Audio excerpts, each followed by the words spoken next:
So let's take you back 4 years ago. What happened in the weeks leading up to the 2020 election? Well, we had in October, the New York Post had a blockbuster story. It was about Hunter Biden's laptop, a laptop that we now know implicates Joe Biden as, quote, the big guy, as confirmed by Tony Bobolinsky.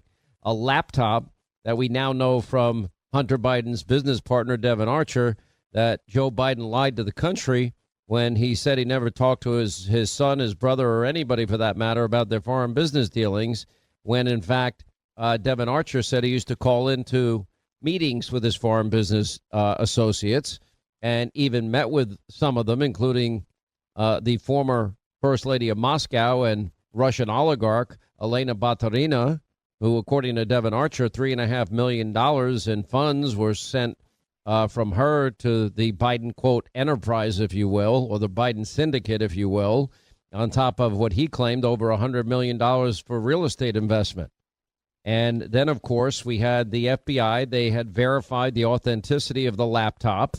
They did that in March of 2020, but yet they went out all summer before the election, meeting with big tech companies and pre-bunking the laptop story by warning these big tech companies that they would be victims of a foreign disinformation campaign, and it's likely going to be about Joe Biden and Hunter Biden. Now, they also knew that Rudy Giuliani's attorney had a copy of the laptop, the very real laptop from hell. And then when that story broke and Facebook and Twitter actually went to the FBI and asked, is this what you were warning us about? Is this disinformation or is this accurate? They could have confirmed that it was accurate because they had verified it. They chose to protect Joe Biden. And then the story gets worse.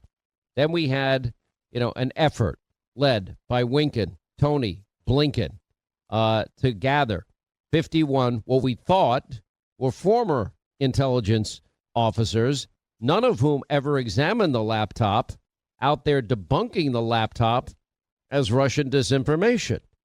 And this was all in the lead up to the final debate in October of 2020. And Joe Biden, was calling it Russian disinformation, and the 51 intel officers that were organized by his people. Anyway, let's listen to Joe in the lead up to that election because he's lying to the American public. There are 50 former national intelligence folks who said that what he's accusing me of is a Russian plant. They have said that this has all the five former heads of the CIA, both parties, say what he's saying is a bunch of garbage.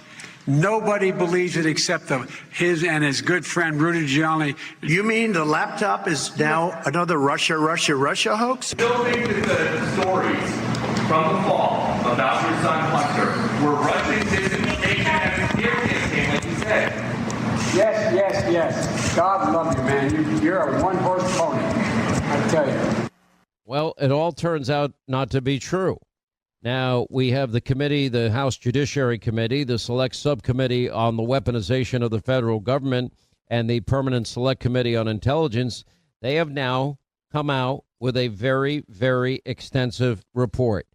And in this report, they go into great specificity and they go into great detail about how the intelligence community, 51 it's called, how CIA contractors, in other words, not former intel officials, but current intel workers for our government, colluded with the Biden campaign to mislead American voters. Anyway, joining us now, we have Congressman Mike Turner. He is the chairman of the House Intel Committee.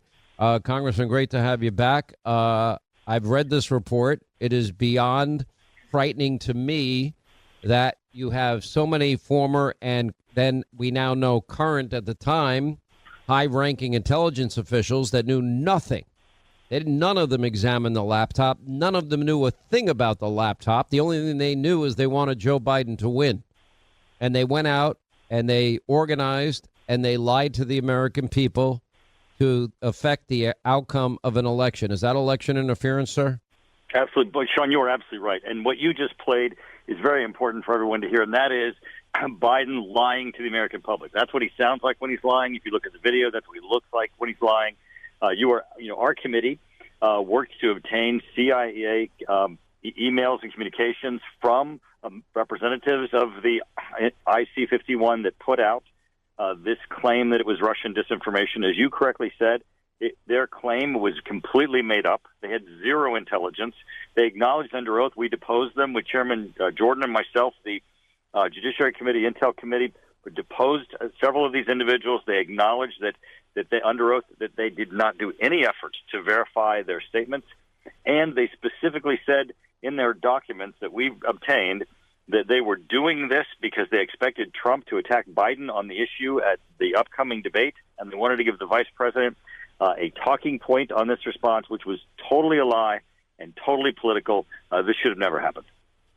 Well, you go on in your executive summary and you say the 51 former intelligence officials, Hunter Biden's statement was a political, blatant operation from the start.